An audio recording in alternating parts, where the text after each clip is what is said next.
So I had booked a ticket to New Zealand for 2 weeks, and super unpredictable weather it seems like on the forecast. It's a go out and back trip, so I'm going to the South Island, doing a bit of a road trip, and then going to the North Island. It's a little bit different just because I've never actually done like a car camping style trip. We have a couple of Airbnbs sprinkled throughout, a couple hostels, as well as a couple of nights that we are going to be camping out in the car or in the airport. So these are going to be some of the essentials I'm going to bring, as well as some tips and tricks that have helped me over the couple years of traveling to different terrain, different purposes. This is going to be a pretty heavy hiking trip. Pretty excited for that, but also a lot of the gear here isn't necessarily things that I would bring to other trips that aren't as hiking based. There's also going to be a lot of swimming and beaches that we've got planned. So I'm pretty excited about that, as well as a mix of city stuff too. I'm going to be bringing this guy right here. Not exactly the latest bag or a pretty known bag, but I've had it for years and it's actually worked really well. I got on discount, it was like 70 bucks. And it was honestly such a great purchase just because I brought it on backpacking trips, hiking trails. I've also brought it on traveling. So it's a 40 liter. Honestly, it has so many compartments. I love it. And it hasn't broken down on me yet, as well as an inner compartment here. I really like putting sort of knickknacks in there. So for me, gloves are always a bit of a must. I also like to put some wooden utensils. I love eating and I hate to miss an opportunity where I can't eat because I don't have a utensil, which happens so much during traveling, and I know it's a bit excessive, but just to be on the safe side. I love all these different compartments, and I'm just going to talk quickly about where I put everything, just because I want to make sure that everything goes where it should be going. First off, I do have more gloves and more tissue paper, and this is just in a plastic bag. Not the best for environment, I know, but I do find that having something that's a bit more dry safe is really helpful for me. And just a bit of like an emergency situation if I need to clean something up or need to, just have something handy. Next up, I've got this mesh bag, and this comes in so handy. It is so light, breathable, super helpful. And in here, I always keep a pen just because I hate asking people for a pen when I'm filling out, whether it's customs sheets or declaration sheets or any sort of forms I have to fill out. There's always a form to fill out, and having a pen is really helpful. Any medication that I might have, I always put it in this mesh bag. So Tylenol, Advil, antihistamines, Reactin. I would recommend, if you typically get allergies at home, I would definitely recommend bringing at least a week's worth. They're not super big pills, as well as they come in really handy in places that have a very similar topography, or if you search up if, for example, Japan or New Zealand has pollen or people get allergies during a certain season. I would just recommend bringing it because you never know, and it's come in really helpful. The other thing that goes in my mesh bag is any jewelry I might have or I might want to bring, just because I don't actually like bringing jewelry organizers or containers. They take up a lot of space and weight, and they typically can't actually hold that much jewelry. So if you don't have that much jewelry that you're bringing, so for me, it's 2 necklaces and 2 earrings, that likely won't get too tangled if you just plop them in, then I would recommend doing that. Also, hot take, I do find that detangling necklaces to be a little bit therapeutic. Maybe I'm the only one, but it can keep me occupied for a very long time. So that's happened on the plane where I actually quite enjoyed my time detangling a necklace. So I just put that also in the front pocket here. I like to use compartment bags, and I used to not be a huge fan of these just because I thought it's just another piece of fabric, but I would highly recommend, if you are hesitating, just go out and get some. I'd get a variety of packages, as well as ones that have more so like breathable mesh, and this is just going from airport to airport, coach to coach. So I would recommend bringing some packing cubes, especially if you need to unload or if you need to repack. It looks a little bit more manageable when everything is compartmentalized. Going on towards toiletry. So I used to have a completely mesh pack, and I regretted it so much. It was a lot lighter than this and a lot more breathable, which I loved, but it wasn't waterproof. So anytime that I needed to put my bag on top of a surface, which isn't ideal, obviously that's why there's a hook, but sometimes there isn't any hook and there's nowhere to put your bag, and so if you're trying to put your bag on top of a wet surface, it will get wet and it will stay wet with all of your stuff in there. So just to have something a little bit more dry, I always bring a dry toiletry bag.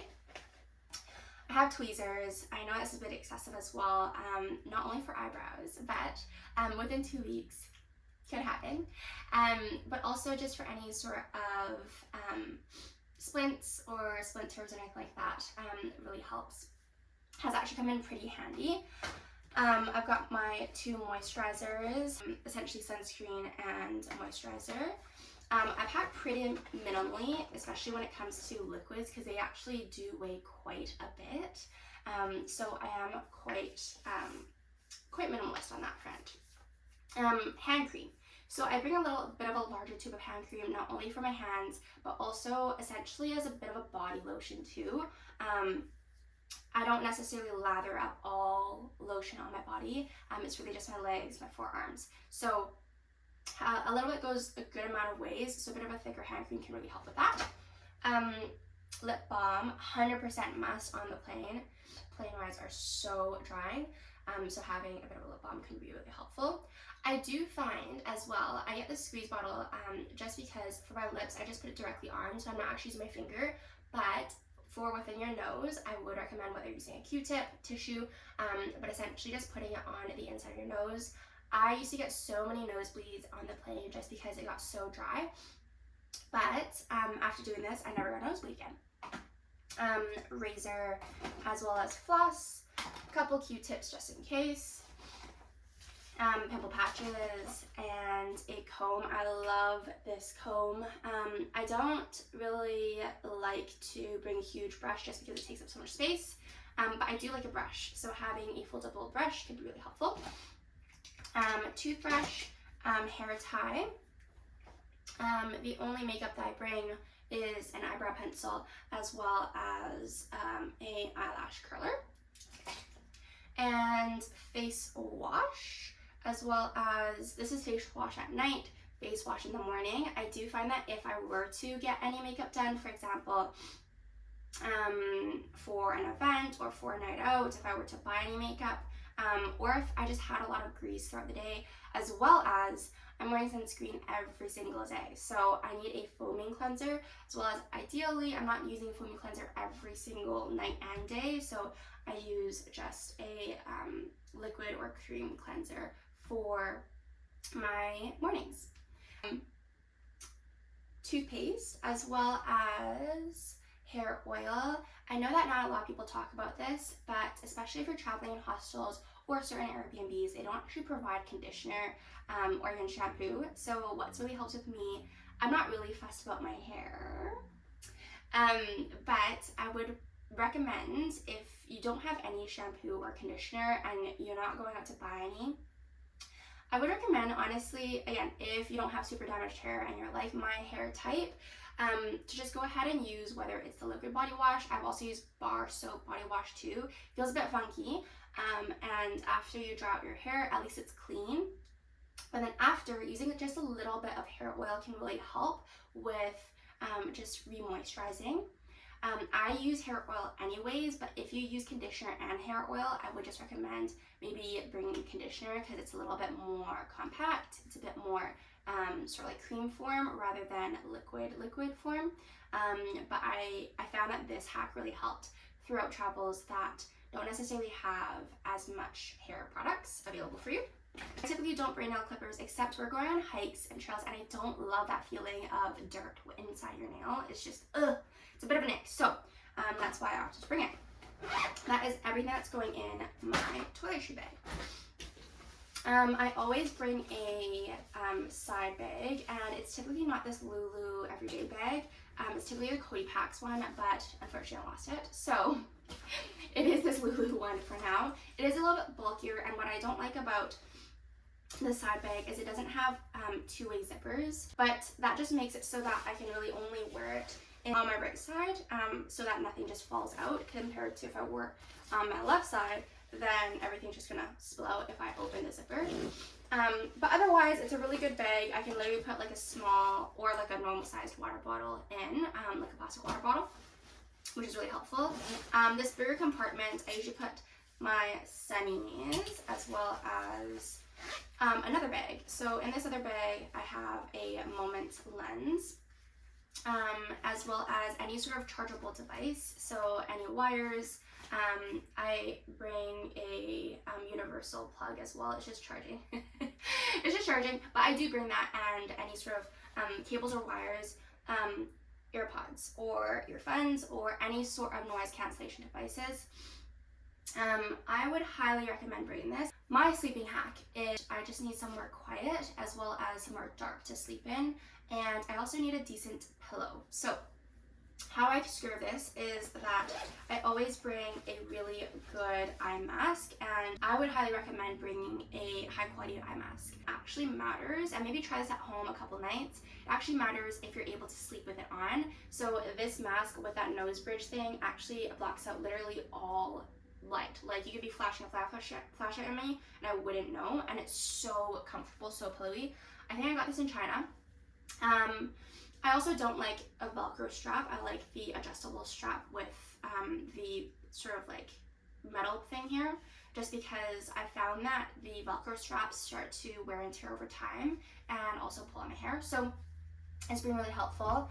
And I pair that with these earphones. I used to have AirPods, but then they just kept dying on me. So then I just got earphones, and it's actually a good time. It's actually really good. They also last a really long time.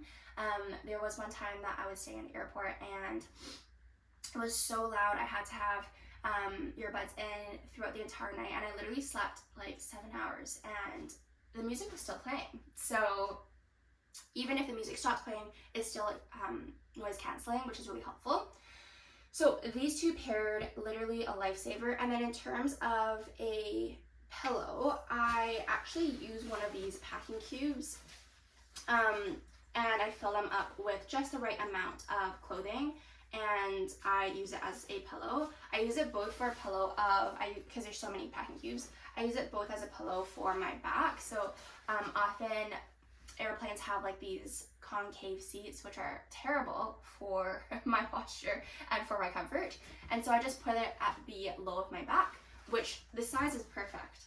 And then also one for my head, whether it is like one of those side window seats, or if I have an aisle seat, then I can just fold that headrest inwards. And we don't talk about metal seats because we never get them. I always bring a money bag, just because for some of the countries, most of the countries I actually go to, don't allow for card or don't actually operate on card. I have an international driver's license that I bring as well.